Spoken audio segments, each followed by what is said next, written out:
Welcome to an incredible story that will inspire you and improve your English skills at the same time. Today, we're diving into the life of Albert Einstein, a man who changed the world with his ideas and courage. As you listen, focus on the new phrases and vocabulary I'll introduce. This is not just about learning English. It's about learning how persistence and curiosity can lead to greatness. So grab a notebook, pay close attention, and let's begin this journey to improve your listening, expand your vocabulary, and find motivation in the life of a genius. An unassuming beginning, Albert Einstein was born on March 14, 1879, in a small town called Ulm in Germany. His parents, Hermann Einstein and Pauline Koch, were ordinary people. Hermann was a businessman who worked with electrical parts, while Pauline was a homemaker who loved music and learning. When Albert was born, there was nothing extraordinary about him, except for one small detail. His head was unusually large. His family even joked about it, wondering if he would grow up to be a normal child. Little did they know this boy would grow up to change the world. The quiet thinker. Albert was a very quiet child. He didn't speak his first words until he was almost 3 years old. This worried his parents. Some people thought there was something wrong with him. His family called him the quiet one because he rarely spoke, even when other children around him were chatting away. But Albert wasn't quiet because he was slow. He was quiet because he was always thinking. He would sit for hours, observing the world around him as if he was trying to understand how everything worked.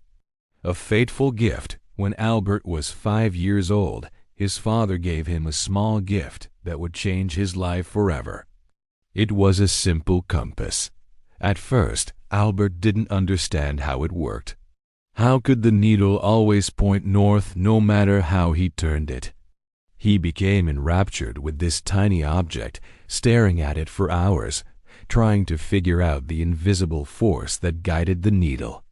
This was the first time Albert realized that there were unseen forces in the world, and he wanted to discover them all. He later said that experience left a deep and lasting impression on him, igniting a primal spark of wonder that would never extinguish. Struggles in a rigid system. When Albert started school, things didn't go well. He didn't like the way his teachers taught. Back then, schools were very strict, and students were expected to memorize everything. But Albert wasn't interested in memorizing facts. He wanted to ask questions and find answers. His teachers often got angry with him. One teacher even told him, "You're a disgrace. You'll never be successful in life." These words hurt, but Albert didn't let them stop him. He developed a resilient defiance, a quiet determination to prove them wrong through deeper understanding, not rote learning. A mind for mathematics. Albert struggled with some subjects, especially languages, but there was one subject he loved more than anything: mathematics. He called it the language of the universe and enjoyed solving problems like puzzles. Despite his struggles in school, Albert's family believed in him.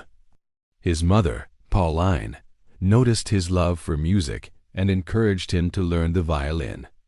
At first, Albert didn't like practicing, but over time, music became a way for him to relax and think clearly, a sonic sanctuary for his swirling thoughts. The mentor, Uncle Jacob, his uncle, Jacob, also played a big role in shaping his mind. Jacob loved math and would teach Albert in a fun and creative way. He once told Albert, "Math is like a treasure hunt. Every problem is a clue that leads you to the solution." This pedagogical playfulness made Albert fall in love with numbers. Albert wasn't like other children. While others played games, He spent hours reading books and imagining how the world worked. He loved stories about great scientists and often dreamed of making discoveries of his own. A question that changed everything. One day, while walking home from school, Albert asked himself, what would it be like to ride a beam of light? This seemingly whimsical query stayed with him for years. It was the beginning of his lifelong journey to understand light, space, and time, a conceptual odyssey that would redefine physics. Family hardship and self-reliance. When Albert was 15 years old, his life took a difficult turn. His father's business failed, and the family had to move to Italy. Albert stayed behind in Germany to finish school, but he hated being away from his family. He felt lonely and unhappy. Eventually, Albert decided to leave school without finishing. He couldn't stand the strict rules and harsh teachers anymore. Instead, he started studying on his own. He read books on science, philosophy, and mathematics, teaching himself everything he wanted to know. This was a risky decision. Many people thought he had ruined his future by leaving school, but Albert didn't care. He believed that autodidactic pursuit was more important than following rigid conventions. Early failure and resilience. At 16, Albert wrote his first scientific paper. It wasn't perfect, but it showed his incredible potential. He also applied to a prestigious school in Switzerland called the Swiss Federal Polytechnic School. However, he failed the entrance exam because he struggled with non-science subjects like French and history. Instead of giving up, Albert decided to try again. He worked harder than ever before, improving his weak areas and refusing to let failure define him, demonstrating an early fortitude in the face of setback. Albert Einstein's early life was filled with struggles and doubts. People didn't understand him, and he faced rejection and failure, but he never gave up. His curiosity, determination, and love for learning kept him going. A fresh start in Switzerland, Albert Einstein was determined to make something of his life. After leaving Germany, he moved to Switzerland, a country known for its modern education system. Switzerland was different from Germany. The schools were less strict, and students were encouraged to think freely. This enlightened academic atmosphere was exactly what Albert needed. Triumph and continued nonconformity. At the age of 17, Albert tried again to get into the Swiss Federal Polytechnic School in Zurich. This time, he passed. However, his troubles weren't over yet.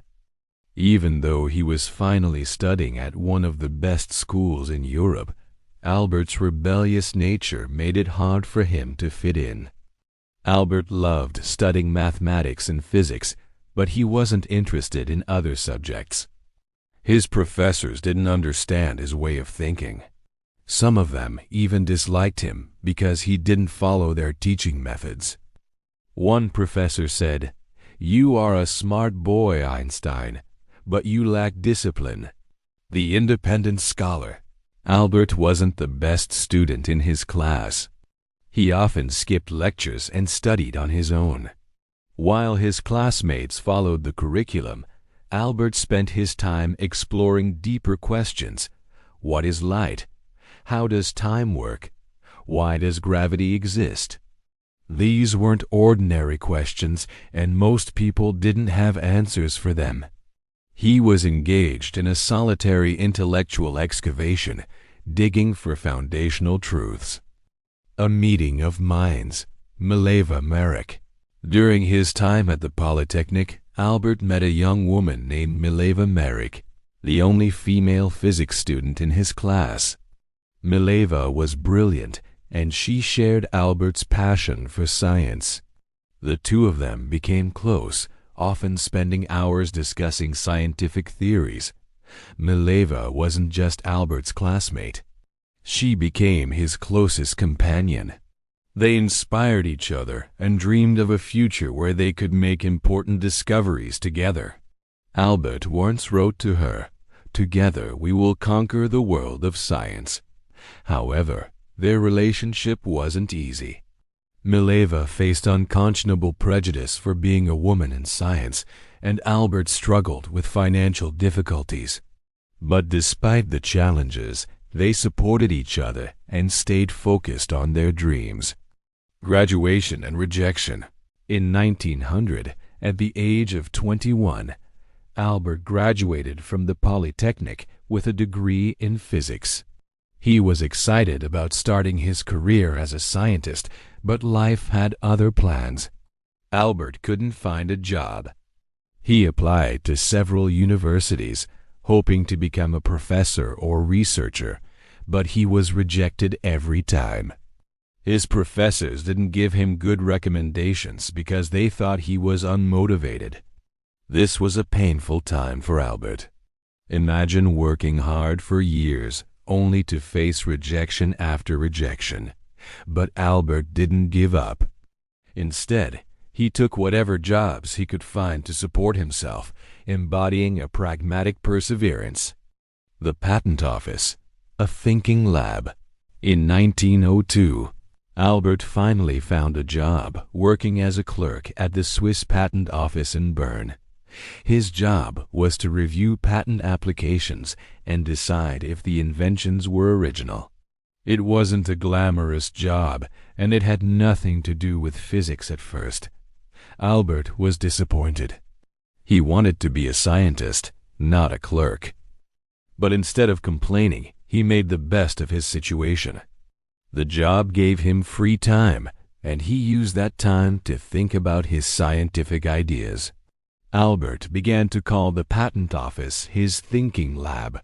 While reviewing patents, he would secretly scribble down his thoughts on the nature of light, time, and space. He was determined to pursue his dream, even if it meant working late into the night after finishing his day job, a testament to his relentless cognitive diligence. Family and struggle. In 1903, Albert married Mileva. The couple had a simple wedding, and soon after, they had their first child, a son named Hans Albert Einstein. Although they were happy together, life wasn't easy. Albert's salary as a clerk wasn't enough to support his family. They lived in a small apartment and struggled to make ends meet. Albert's friends often advised him to give up on his scientific dreams and focus on his job. But Albert refused. He said, "I would rather struggle for my passion than live comfortably without purpose." The miracle year, despite the hardships, Albert continued to work on his theories. In 1905, at the age of 26, he published a series of papers that would change the world forever. Scientists call this year Einstein's Annus Mirabilis, or Miracle Year. The photoelectric effect. Albert explained how light behaves like tiny particles called photons. This discovery would later win him the Nobel Prize in Physics. Brownian motion. He proved the existence of atoms, which was a groundbreaking achievement at the time. Special theory of relativity. This was Albert's most famous work. He introduced the idea that time and space are relative, not absolute. From this theory came the famous equation E equals mc, which showed that energy and matter are interchangeable. These papers shook the scientific community. Albert Einstein, a humble clerk with no university position, had just revolutionized physics with his unprecedented intellectual audacity. Recognition and humility. After 1905, Albert's life began to change. Scientists around the world started to notice his work. He was offered teaching positions and became a professor at several universities. Finally, his hard work and determination were paying off. But Albert didn't let success get to his head. He continued to ask big questions and pushed the boundaries of science. He believed that knowledge was infinite, and that curiosity was the key to understanding the universe. Albert Einstein's journey from a struggling clerk to a world-renowned scientist is a testament to the power of perseverance. He faced rejection, poverty, and doubt, but he never let go of his passion for science. His story teaches us that one failure is not the end. It's a step toward success. Believing in yourself is more important than seeking approval from others. Big dreams require big sacrifices and an unyielding commitment to one's inner vision. Rising fame and its discontents. By 1909, Albert Einstein's groundbreaking discoveries were known across Europe. He became a professor at the University of Zurich and later moved to Prague to teach at the German university. It was during these years that Albert began to understand the immense impact of his work. People now looked at him as a genius, a thinker who could solve mysteries of the universe. Albert, however, remained humble. He once said, "I am no genius. I am simply curious. I stay with questions longer than others." But fame brought challenges. Albert was not someone who cared about appearances or wealth. He continued living a simple life, wearing the same old clothes and focusing only on his work. While the world celebrated him, Albert knew that his journey was far from over, maintaining a stoic indifference to celebrity. Berlin and World War I. In 1914, Albert moved to Berlin, Germany, after being offered a prestigious position at the Prussian Academy of Sciences. This was a big step in his career, as he now had the resources and freedom to focus entirely on research. Around this time, the world was changing rapidly. World War I broke out, and millions of lives were affected. While many scientists supported the war, Albert spoke out against it. He believed in peace and used his influence to promote harmony, showcasing his moral courage on a global stage. Personal and scientific milestones. During this period, Albert's marriage to Mileva began to fall apart. The pressures of fame, combined with their financial struggles in the past, created distance between them. In 1919, they divorced, though Albert ensured that Mileva and their sons were financially supported. In the same year, something incredible happened. British scientists tested Albert's general theory of relativity, which he had been working on since 1915. The results confirmed his theory. Gravity could bend light. This was a revolutionary discovery that changed how we understand the universe. The news spread like wildfire. Albert Einstein became a global icon overnight. Newspapers around the world printed headlines like, "Einstein's theory proven true." For the first time in history, a scientist was treated like a celebrity. A witty response to fame, when asked how he felt about his fame, Albert replied, "If my theories are proven wrong, the Americans will say I am a German, and the Germans will say I am a Jew. If my theories are proven right, the Germans will say I am a German, and the Americans will say I am a Jew." This statement reflected Albert's wit and the challenges he faced as a Jewish scientist in a world filled with prejudice. World traveler and advocate. In the 1920s, Albert traveled the world, giving lectures and meeting other scientists. He visited the United States, Japan, and many other countries, sharing his ideas and inspiring the next generation of thinkers. Albert used his fame to advocate for peace. He spoke out against war, saying, "Peace cannot be kept by force. It can only be achieved by understanding." He also supported the rights of minorities and refugees, becoming a voice for those who had none, a compassionate champion for humanity. Facing criticism and danger, but as his fame grew, so did the criticism. Some people accused him of being too idealistic, while others tried to discredit his work. Albert faced these challenges with grace, saying, "Great spirits have always encountered violent opposition from mediocre minds." In 1933, the rise of the Nazi regime in Germany forced Albert to flee the country. As a Jewish scientist, he was in great danger. The Nazis burned his books and labeled his theories as Jewish science. Albert moved to Princeton, New Jersey, in the United States, where he joined the Institute for Advanced Study. He was heartbroken by what was happening in Germany, but remained hopeful. He said, "In the middle of difficulty lies opportunity, life in America and regret." Albert became an American citizen in 1940 and spent the rest of his life in the United States. During World War II, Albert was asked to support the development of an atomic bomb. Although he had no direct role in its creation, his famous equation E=mc laid the foundation for nuclear energy. Albert was deeply troubled when he learned about the bombings of Hiroshima and Nagasaki in 1945. He regretted that his work had been used for destruction and spent the rest of his life advocating for nuclear disarmament. He said, "Mankind invented the atomic bomb, but no mouse would ever construct a mousetrap," a poignant reflection on the duality of human ingenuity. The simple life of a genius, even as one of the most famous people in the world, Albert lived a simple, humble life. He refused to own a car, didn't wear socks, and often spent time sailing despite not knowing how to swim.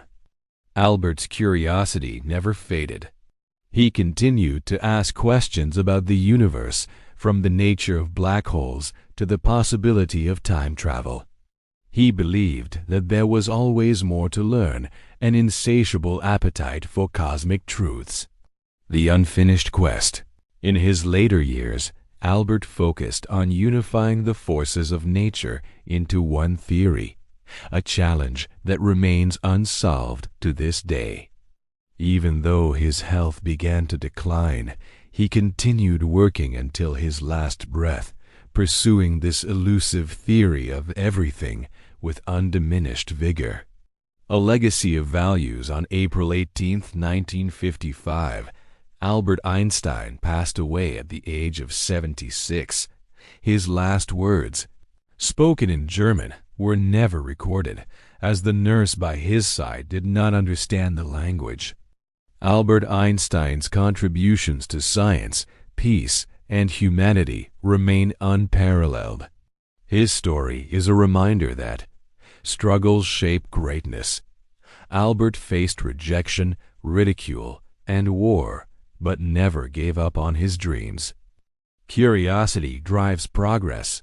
He taught us to question everything and seek answers, no matter how difficult they seem. Humility is powerful. Despite his fame, Albert remained grounded, showing that true greatness lies in simplicity. Today, his name is synonymous with genius, but his story is about much more than intelligence. It's about perseverance, courage, and the belief that one person can change the world. Albert Einstein's life is proof that greatness isn't about being perfect. It's about being passionate, persistent, and unafraid to challenge the impossible. His words still echo today. Try not to become a person of success, but rather try to become a person of value. This enduring ethos is perhaps his greatest lesson to us all.